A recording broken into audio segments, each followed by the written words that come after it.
Hello everybody, Jason Wang with Century 21 Expert Advisors. In this video, I'm going to be covering due diligence versus repair procedure, what you should do as a buyer and what you should do as a seller. Now, the main differences between a due diligence and a repair procedure is that during the repair procedure, you're going to have a certain timeline to get an inspection done and submit any requests of items you want repaired or closing cost credits as a result of that inspection. Now, the repair procedure technically only covers four things. That's going to be the systems in the house, including the HVAC, the electrical, plumbing, sewer, etc.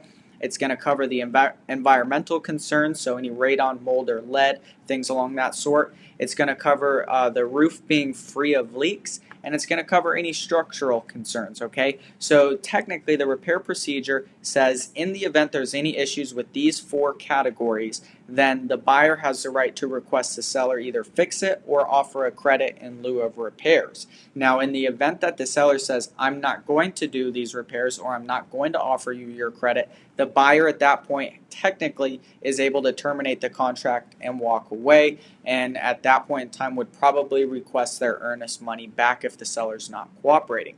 Now, during a due diligence period, a buyer is typically going to do their inspection, submit any requests, but they also have free rein to negotiate anything and everything that they want, as well as the right to terminate the contract during this due diligence period for any reason at no cost unless there is a termination fee explicitly stated on the contract, okay? So as a buyer in a very hot market, if you're buying a home that looks like it's been well maintained, you're familiar with the neighborhood, HOA, flood insurance, homeowners insurance, you're familiar with all of these major things that come along with buying a house, and that home appears that it's been well maintained, if you want to stand out, if you want to compete with the other buyers, is a repair procedure is probably going to be in your favor.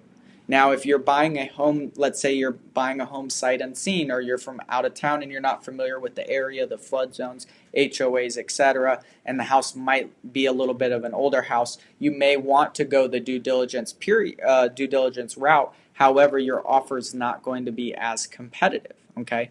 And so when it comes down to it in conversations with my seller clients, when we're looking at offers, it's very important we cover this part of the contract in depth, because sometimes people don't realize that during a due diligence period, the buyer can technically cancel for any reason, and then they're caught off guard. So it's very important that we go through this section of the contract to make sure that the terms are the way that we want them and are going to benefit us.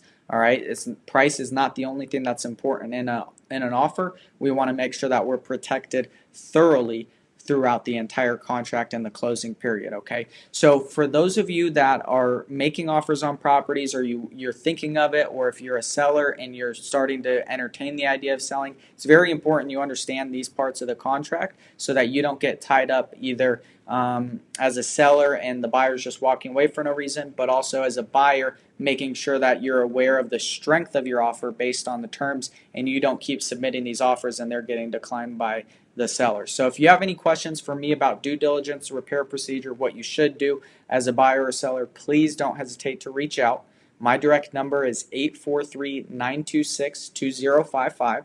Once again, my direct number is 843-926-2055, and my email address is jasonwangsalesteam@gmail.com.